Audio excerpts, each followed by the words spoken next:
Om Namo Bhagavate Vasudevaya. Om Namo Bhagavate Vasudevaya. Om Namo Bhagavate Vasudevaya.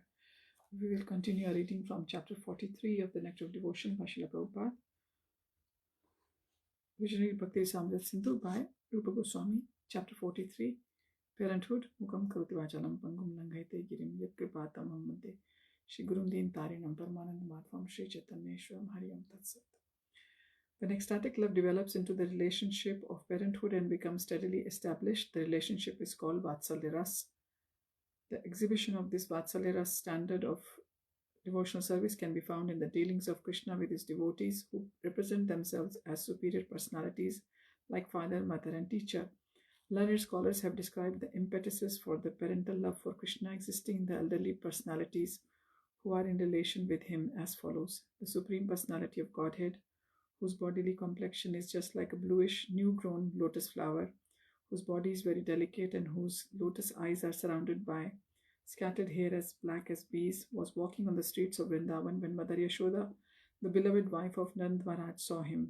Immediately, milk began to flow from her breast, soaking her body. Some specific provocations for parental love of Krishna are listed as his blackish bodily hue, which is very attractive and pleasing to see, his all auspicious bodily features, his mildness, his sweet words, his simplicity, his shyness, his humility, his constant readiness to offer respect to the elderly, and his charity.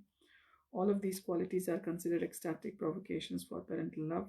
In Srimad Bhagavatam 10th Canto 8th chapter verse 45 it is stated by Shukadev Goswāmī that Mother Yashoda accepted Lord Krishna as her son, although she is accepted in the Vedas as the king of heaven. He is accepted as in Vedas as kings of heaven, in the Upanishads as impersonal Brahman, in philosophy as the supreme male, by the yogis as super soul, and by the devotees as the Supreme Personality of Godhead. Once Mother Yashoda addressed one of her friends in this way: Nanda Maharaj, the leader of the cowherd men, worship Lord Vishnu along with me, and as a result of this worship, Krishna has been saved from the clutches of Putana and other demons. The twin Arjun trees were of course broken due to a strong wind, and although Krishna appeared to have lifted Govardhan Hill along with Balram, I think that Nand Maharaj actually held that mountain. Otherwise, how could it have been possible for a little boy to lift such a great hill? This is an example of ecstasy in parental love. This kind of parental love is generated in a devotee out of his conviction in love that he himself is superior to Krishna, and that without being taken care of by such a devotee, Krishna could not possibly live. One devotee therefore prayed to the parents of Lord Krishna as follows: Let me take shelter of the elderly parental devotees of the Lord Krishna. They are always anxious to serve Krishna and to maintain him, and they are always so kind to him. Let us offer our respectful obeisances unto them for being so kind to the Supreme Personality of Godhead, who is the parent of the whole universe. There is a similar prayer by a Brahmana who says, Let others worship the Vedas and Upanishads, and let others worship the Mahabharata, if they are afraid of material existence and want to become liberated from that condition. But as far as I am concerned, I wish only to worship Maharaj Nand, because the Supreme Absolute Personality of Godhead, Krishna, is crawling in his courtyard as his own child. Following is a list of respectful personalities who enjoy parental affection towards Krishna: Mother Yashoda, the Queen of Raja, Maharaj Nand, the king of Raja, Mother Rohini, the mother of Balram, all the elderly gopis whose sons were taken away by Lord Balram, Devaki, the wife of Vasudev, other 15 wives of Vasudev, Kunti, the mother of Arjun, Vasudev, the real father of Krishna, and Sandipani Muni, Krishna's teacher. All these are considered respectable elderly personalities with parental love for Krishna. This list is in order of superior importance, and thus we can see that Mother Yashoda and Maharaj Nand are considered to be the supermost of all elderly personalities. In Srimad Bhagavatam 10th Canto 9 chapter verse 3, Shukadev Goswāmī gives Maharaj Parikshit a description of the form of the beauty of Mother Yashoda. He says, My dear king, the white hips of Mother Yashoda were surrounded by silk and linen clothes, and her milk was flowing from her due to affection. When she was churning butter and tightly holding the robe, the bangles on her hands and the earrings on her ears were moving, and from the nice decoration in her hairs, the flowers were slackening and falling down. Due to her excessive labor, there were drops of perspiration on her face. This is another description of Mother Yashoda in devotee's prayer. Let me be given protection by Mother Yashoda, whose curly hairs are bound with thread, whose hair is very brightly beautified by vermilion placed in the part and whose bodily frame derides all her ornaments. Her eyes are always engaged in seeing the face of Krishna, and thus they are always filled with tears. Her complexion, which resembles the bluish lotus flower, is enhanced in beauty by her dressing herself with many colorful garments. Let her merciful glance fall on all of us so that we may be protected from the clutches of Maya and smoothly progress in our devotional service. There is the following description of Mother Yashoda's affection for Krishna. After rising early in the morning, Mother Yashoda first of all offered her milk to Krishna, and then she began to chant various mantras for his protection. Then she would decorate his forehead very nicely and bind his arms with protective talismans. By all of these activities, it is definitely understood that she is the emblem of all material affection for Krishna. The description of Nand Maharaj's bodily features is as follows. The hairs on his head are generally black, but some of them are grey. His garments are of greenish color like the new grown leaves of a banyan tree. His belly is fatty. His complexion is exactly like the full moon, and he has a beautiful mustache. When Krishna was a baby, one day he was walking in the courtyard, capturing the finger of his father, and because he could not walk steadily, he appeared to be almost falling down. While Nand Maharaj was giving protection to his transcendental son in this way, all of a sudden there were drops of tears in his eyes, and he became overwhelmed with joy. Let us all offer our respectful obeisances unto the lotus feet of King Nand. Childhood, age, childhood, childish dress, movements by the child, sweet words spoken by the child, nice smiling, and various forms of childish play are considered provocations for increasing parental love for Krishna. The childhood ages of Krishna are divided into three periods: the beginning of Kumar age, the middle of Kumar age, and the end of Kumar age. During the beginning and middle of the Kumar age, Krishna's thighs are fatty and the inner part of his eyes are whitish. There are signs of teeth coming out, and he is very mild and gentle. He is described as follows. When Krishna had only 3 or 4 teeth coming out of his gums, his thighs were fatty, his body was very, very short, and he began to enhance the parental love of Nand Maharaj and Mother Yashoda with the activities of his childish body. He was sometimes stepping with his legs again and again, sometimes crying, sometimes smiling, sometimes sucking his thumb, and sometimes lying down flat. These are the sum of the different activities of the child Krishna. When Krishna was lying down flat, sometimes sucking the toes of his feet, sometimes throwing his legs upward, sometimes crying and sometimes smiling, Mother Yashoda, seeing her son in such pastimes, did not show any sign of restricting him, but rather began to watch her child with eagerness, enjoying these childhood pastimes. In the beginning of Krishna's Kumar age, the nails of tigers were set in golden necklace about his neck. There was protective tilak on his forehead, black mascara around his eyes, and silk thread around his waist. These are the descriptions of Krishna's dress at the beginning of Kumar's age.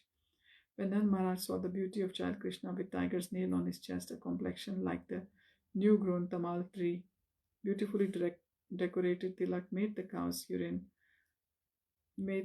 urine, arm decorations of silk thread and silk clothes tied around his waist. When Nand Maharaj saw his child like this, he never became satiated by child's beauty. In the middle Kumar age, the upper portion of Krishna's hair falls down around his eyes. Sometimes he is covered with cloth around the lower part of his body, and sometimes he is completely naked. Sometimes he tries to walk, taking step by step, and sometimes he talks very sweetly in broken language. These are some of the symptoms of his middle Kumar age. He is thus described when Mother Yashoda once saw him in his middle Kumar age. His scattered hairs were touching his eyebrows, and his eyes were restless, but he could not express his feelings with proper words. Still, when he was talking, his talk was so nice and sweet to hear. When Mother Yashoda looked at his little ears and saw him naked, trying to run very quickly with his little legs, she was merged into the ocean of nectar. Krishna's ornaments at this age were pearl hanging from the septum of his nose, butter on his lotus-like palms, and some small bells hanging from his waist. It is stated that when his mother Yashoda saw that the child was moving, ringing the bells on his waist, smiling at her with pearls between his nostrils, and with butter on his hand, she became wonderfully pleased to see her little child in that fashion. While Krishna was in the middle of his Kumar age, his waist became thinner, his chest became broader, and his head was decorated with his curly hairs, resembling the falling of the wings of a cow. These wonderful features of Krishna's body never failed to astonish Mother Yashoda. At the end of his Kumar age, Krishna carried a small stick in his hand. His clothing was a little longer, and he had a knot around his waist, resembling the hood of a snake. In that dress, he used to take care of the calves near the house, and sometimes he played with the cowherd boys of about the same age. He had a slender flute and a buffalo horn bugle, and sometimes he played on a flute made from the leaves of trees. These are some of the symptoms at the end of Krishna's Kumar age. When Krishna was little grown up and was taking care of small calves, he would often go near the forest, and when he was a little bit late returning home, Nand Maharaj would immediately get up on the Chandra Shalika, a small shed built on the roof for getting a bird's eye view around, and he would watch for him. Worrying about the late arrival of his little son, Nand Maharaj would remain on the Chandra Shalika until he could indicate to his wife that Krishna, surrounded by his little cowherd friends, was coming back with the calves. Nanda Maharaj would point out the peacock feather on his child's head and would inform his beloved wife how the child was pleasing his eyes. Mother Yashoda would then address Nanda Maharaj, "See, my dear son, whose eyes are white, who has turban on his head, a wrapper on his body, and legs well which tinkle very sweetly on his feet. He is coming near, along with the Surabhi calves, and just see how he is wandering upon the sacred land of Vrindavan." Similarly, Maharaj Nand would address his wife, "My dear Yashoda, just look at your offspring Krishna. See his blackish bodily luster, his eyes tinged with red color, his broad chest, and his nice golden necklace. How wonderful he looks, and how he is increasing my transcendental bliss more and more." When Krishna, the beloved son of Nanda Maharaj, steps into his Kashore age, although he becomes more beautiful, his parents still consider him to be in the Paganda age, even though he is between the ages of 10 and 15. When Krishna is in his Paganda age, some of his servants also accept him as being in Kashore age. When Krishna performs his childhood pastimes, his general practice is to break the milk and milk yogurt pots, throw the yogurt in the courtyard, and steal the cream from the milk. Sometimes he breaks the churning rod, and sometimes he throws butter on the fire. In this way, he increases the transcendental pleasure of his mother Yashoda.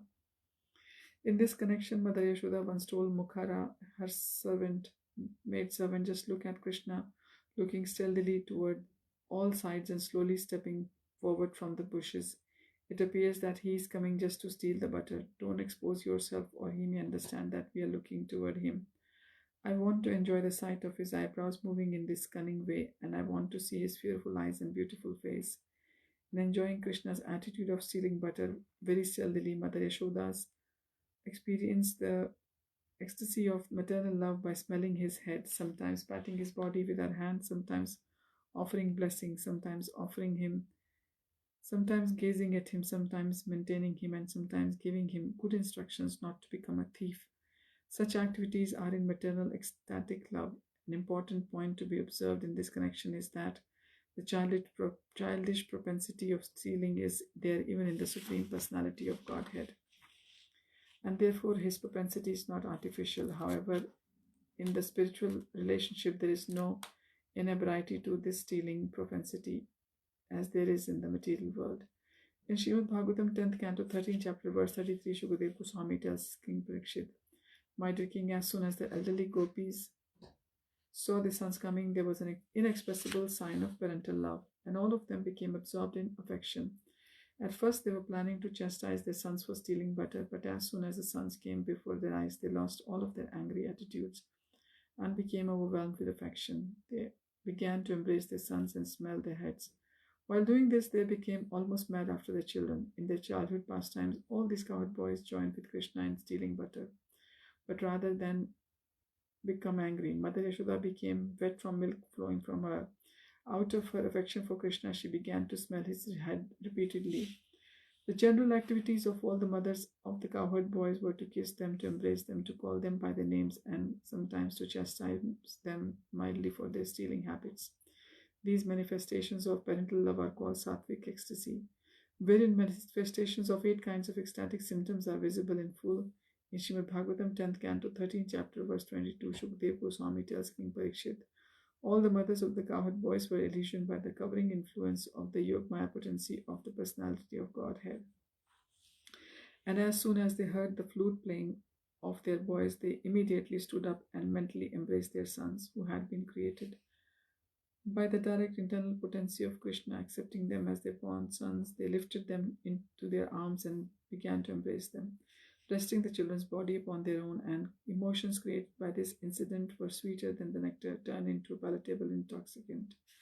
and the milk flowing out of their breasts was immediately drunk up by the children. In the Lalit Madhav compiled by Rūpa Gosvāmī, Krishna is addressed as follows: My dear Krishna, when you are engaged in herding the animals, the dust caused by the hooves of the cows and calves covers your nice face and artistic tilak, and you appear very dusty. But when you return home, the milk flowing from mother washes your face of its dust covering, and you appear to be purified by this milk, just as when the deity is washed in the performance of the Abhishek ceremony. It is the custom in the temples of deities, if there have been some impure activities, the deities have to be washed with milk. Krishna is Supreme Personality of Godhead, and he was washed by milk from his mother Yashoda, which purified him from the dust covering. Sometimes there are examples of Mother Yashoda's becoming stunned in ecstasy. This was exhibited when she saw her son lifting Govardhan hill. When Krishna was standing raising the hill, Mother Yashoda hesitated to embrace him and became stunned. The dangerous position that Krishna had accepted by lifting the hill brought tears to her eyes. With her eyes filled with tears, she could not see Krishna anymore, and because her throat was choked up by anxiety, she could not even instruct Krishna as to what he should do in that position. This is the symptom of becoming stunned in ecstatic love.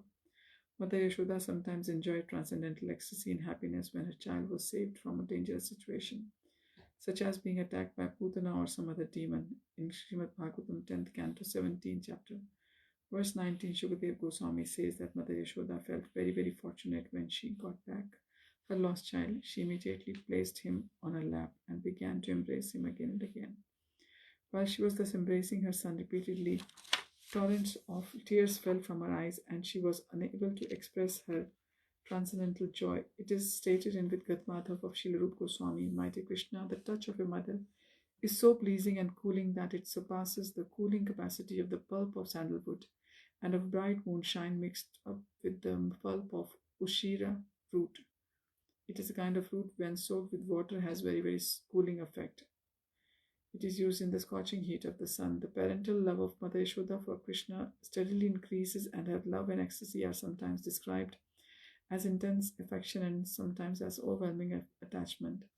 An example of attachment for Krishna with overwhelming affection is given in Srimad Bhagavatam 10th Canto 6th chapter verse 43, where Shukadev Goswami addresses Maharaj Parikshit in this way: My dear king, when magnanimous Nanda Maharaj returned from Mathura, he began to smell the head of his son and was merged in the ecstasy of parental love. A similar statement is there in connection with Mother Yashoda when she was too anxious to hear the sound of Krishna's flute, expecting him back from the pasturing ground because she thought that it was getting very late. Her anxiety to hear the sound of Krishna's flute became doubled and milk began to flow. In that condition, she was sometimes going within the house, sometimes coming out of the house. She was constantly looking to see if Govinda was coming back along the road.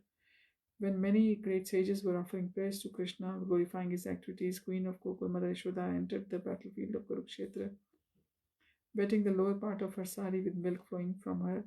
This entrance of Mother Yashoda at Kurukshetra was not during the battle of Kurukshetra. At the other time, Krishna went to Kurukshetra from his paternal home in Dwarka during the solar eclipse.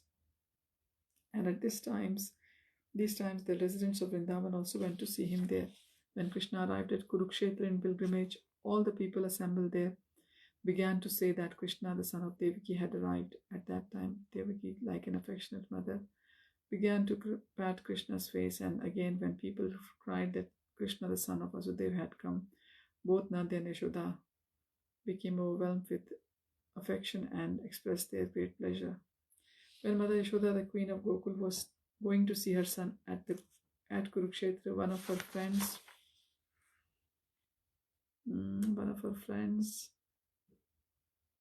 addressed her thus: My dear queen, the milk coming from it has already whitened the river Ganges, and the tears from your eyes mixed with black mascara has already blackened the color of Yamuna. As you are standing between the two rivers, I think there is no need for your anxiety to see your son's face. Your parental affection has already been exhibited to him by these two rivers. The same friend of Mother Yashoda addressed Krishna as follows: My dear Mukunda, if Mother Yashoda, the queen of Gokul, is forced to stand on fire but is allowed to see your lotus face, then this fire will appear to her like Himalaya mountain, full of ice. In the same way, she is allowed to stay in the ocean of nectar but is not allowed to see the lotus face of your grace. Then even this ocean of nectar will appear to her like an ocean of arsenic poison. Let the anxiety of Mother Yashoda of Vraja, always expecting to see the lotus face of Krishna, be glorified all over the universe. A similar statement was given by Kunti Devi to Akrur. My dear brother Akrur, my nephew Mukunda is long absent from us. Will you kindly tell him that his aunt Kunti is sitting among the enemy and would like to know when she will be able to see his lotus face again. In Srimad Bhagavatam 10 Canto 46 chapter verse 20, there is a statement: when Uddhav was present at Vrindavan and was narrating the activities of Krishna in Dwarka, Mother Yashoda, when hearing this narration, began to pour milk from her and shed tears from her eyes. Another incident demonstrating Yashoda's extreme love for Krishna is when Krishna went to Mathura, the kingdom of Kamsa. In separation from Kamsa, Mother Yashoda was looking at Krishna's makeup utensils and she fell down on the ground almost unconscious. With a great sound, when she was rolling over the ground, there were many scratches on her body. And in that piteous condition, she began to cry, "Oh, my dear son, my dear son." And she slapped herself with two hands. This activity of Mother Yashoda is explained by expert devotee as an ecstatic love in separation. Sometimes there are many other symptoms such as humility, kindness, lamentation, frustration, being stunned, humility, restlessness, madness, and illusion. As far as Mother Yashoda's anxieties are concerned, when Krishna was out of the house in pasturing grounds, a devotee once told her, "Yashoda, I think your movements have been slackened, and I see that you are full of anxieties. Your two eyes appear to be without movement, and I feel you're breathing a kind of warmth, which is bringing the milk to the boiling point. All these conditions prove that the separation from your son, you have severe headache." These are some of the symptoms of the mother's Yashoda's anxiety for Krishna. When Akrur was present in Vrindavan and was narrating the activities of Krishna in Dwarka, Mother Yashoda was informed that Krishna had married so many queens and was very busy in his household affairs. Hearing this, Mother Yashoda lamented how unfortunate she was that she could not get her son married just after he passed his Kishore age, and that she therefore could not receive her son and daughter-in-law at her home. She exclaimed, "My dear Akrur, you are simply throwing thunderbolts on my head." These are the signs of lamentation on the part of Mother Yashoda in separation from Krishna. Similarly, Mother Yashoda felt frustration when she thought, although I have millions of cows, the milk of these cows could not satisfy Krishna. Therefore, let a curse be on this milk, and I also am condemned, because although I am opulent in material propensity, I am now unable to smell the head of my child and feed him with my milk as I used to do when he was in Vrindavan. This is a sign of frustration on the part of Mother Yashoda in separation from Krishna. One friend of Krishna's addressed him as thus: "My dear lotus-eyed one, when you are living in Gokul, you were always bearing a stick in your hand. That stick is now lying idle in the house of Mother Yashoda, and whenever she sees that, she becomes motionless, just like stick. This is a sign of becoming stunned in separation from Krishna. In separation from Krishna, Mother Yashoda became so humble that she prayed to the Creator of the universe, Lord Brahma, with tears in her eyes, "My Creator, won't you kindly bring my dear son back to me so that I can see him at least for a moment." Sometimes a restlessness like mad woman, Mother Yashoda used to accuse Nanda Maharaj.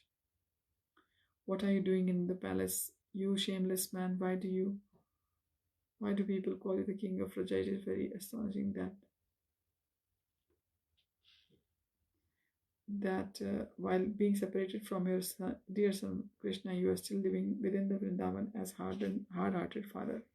Someone informed Krishna about the madness of Mother Yashoda in the following words: "In madness, Mother Yashoda has addressed kadam trees and inquired from them, 'Where is my son?' Similarly, she has addressed the birds with the drones and inquired from them where Krishna has passed before them. And she has inquired if they can say anything about you."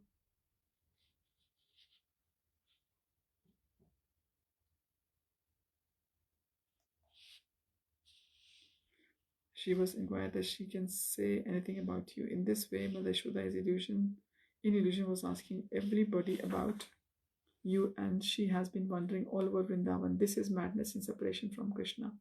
When Nand Maharaj was accused by Mother Yashoda of being hard-hearted, he replied, "My dear Yashoda, you are becoming so agitated. Kindly look carefully, just as your son Krishna is standing before you.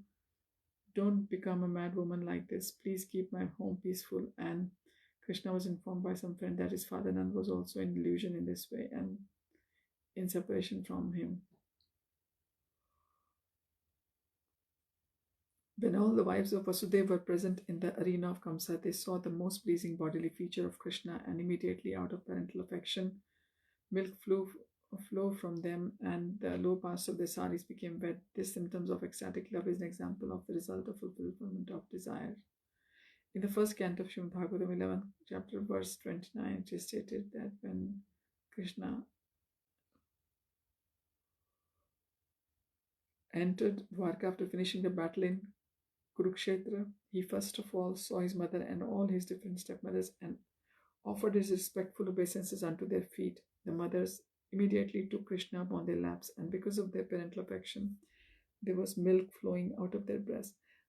So the breast milk with the water of tears became the first offering to Krishna. This is the example of being satisfied after a great separation. There is a similar statement in Lalit Madhav, how wonderful it is that Yashoda, the wife of King Nand, out of her parental affection for Krishna, mixed her tears and milk from her, thus bathed her dear son Krishna. In Vidgat Madhav,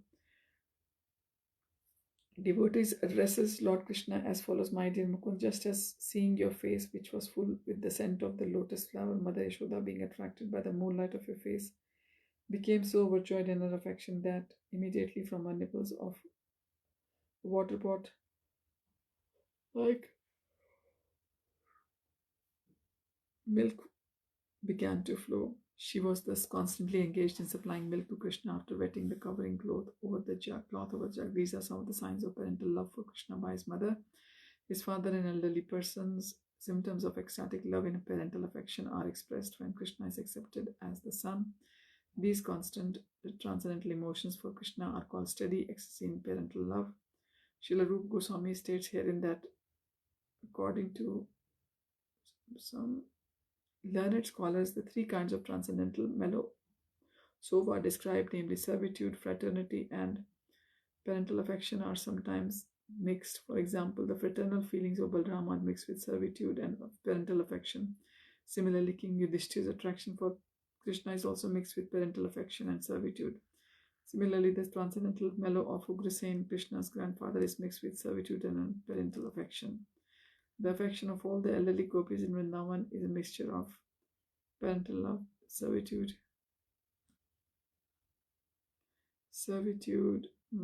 and fraternity. The affection of the sons of Madhuri, Nakul, and Sahadev, as well as the affection of the sage Narad, is a mixture of friendship and servitude. The affection of Lord Shiva, Garuda, and Uddhav is a mixture of servitude and fraternity. So we'll continue our reading next time from the next chapter. Thank you for joining. Hare Krishna.